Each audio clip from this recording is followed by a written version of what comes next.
Tim Collins, we're coming today. I'm out with Doug Davenport. We're at the Smith Lake Park boat ramp and boat launch. It's BASSFEST 2017. Doug, you've been up all night.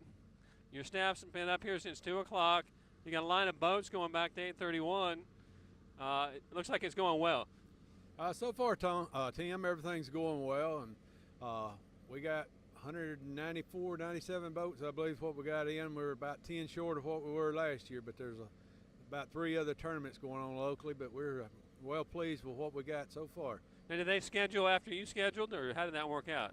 Well, I don't know how that worked out. This is our 4th annual one, and it's always the first weekend in October, so we didn't change ours to suit them, but we're still pleased with the turnout we had. That's a good turnout if you've got competition. Who's this gentleman next to you? This is Jody Harris with Fish Life. He's been doing our weigh-ins from day one. He can tell you all about it. He's a real advocate about keeping the fish alive and making sure that we return as many back to the water as safe or better shape really than when they was took into the boat. Well, I remember last year there was a lot of efforts. You had the side pool, you had chemicals going in. Those fish are going to go back into the water alive, weren't they? That's right, and that's what our primary objective anytime we run any large bass tournament like this is the health and safety of the fish. Although we want to make sure we please the anglers, we please the organizers, at the end of the day, the primary thing is the health and safety of the fish. And to make sure that they're put back in the water in better shape than we receive them in. And I watched it last year there. The percentage of fish who died was minimal. I was really shocked about that. It is. Our mortality rate is down in the single-digit percentages. We run a waterway system that we have patented and developed ourselves, and we run them for all of these large tournaments to make sure that we take care of the fish the best we can. Well, you're doing a good job. I appreciate that. We appreciate So what that. do you expect today as we get into weigh-in in that period of time? I think we're going to have a good tournament with this. Going to be cloudy today. The front moving in with the storms and all coming down. I think the fish are really going to be feeding up today. So I think we're going to see a large amount of fish brought in. I tend to agree with you because, I don't know what a tropical storm does, but I know what a typical storm front does. It stirs things up, and this could be big, so we'll see. It does. Everybody in the community runs out buying, milk and bread, so the fish, they do the same thing. They're running out feeding up for the day, too. They'll be coming up here to the concession stand. Exactly. Now, Doug, I'm going to switch back to you. The economic impact on this for Cullman County is incredible, really, isn't it? Yeah, Tim, Jody and I were just talking about that. I think last year we estimated it'd be around $200,000. We do a survey each year, let the anglers fill it out where they came from. I think we got 5 different states represented here today, and just asked them to give us their idea of how much money they spent, where they stayed in the hotel, where they from, and a lot of different things to justify this.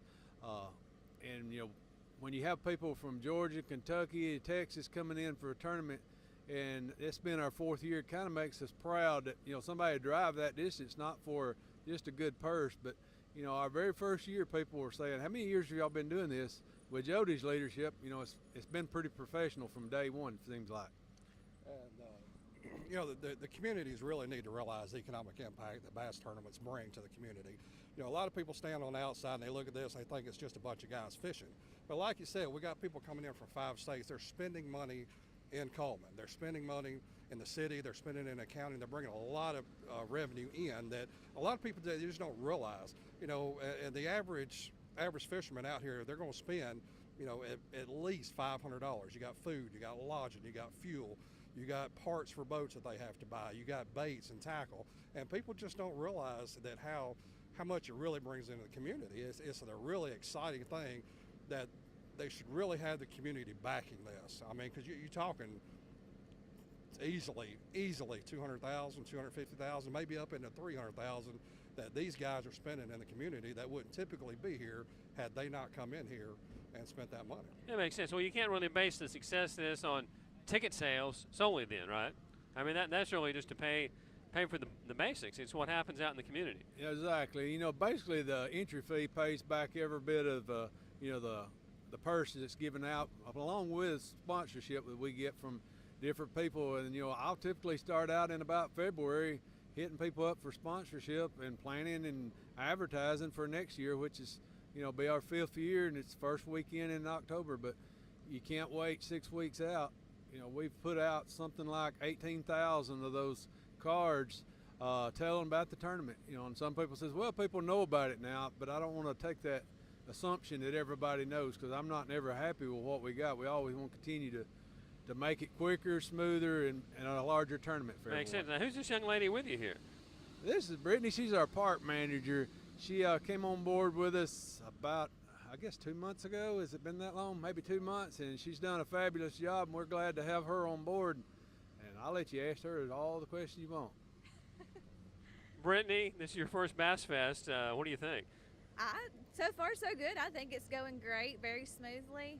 We're trying our best to get all these boats in here and get them in the water. You're doing a great job so far. It's good to have you on board. The weather this year, much warmer than last year. I remember freezing to death this time last year, so it's good. So weigh-in is at 3 o'clock, right, Doug? Yeah, the first flight will be due in at 3 o'clock, and they'll come in 25 boats at a time every 15 minutes. Same way they leave out. First flight will leave at safe flight. Whenever Jody feels like it's safe for everybody, he'll start calling out boat numbers and release 25. They'll wait 15 minutes, you know, release another 25. That we don't want to get, main thing, we want everybody to have a good time, nobody to get hurt. You know, best to be safe.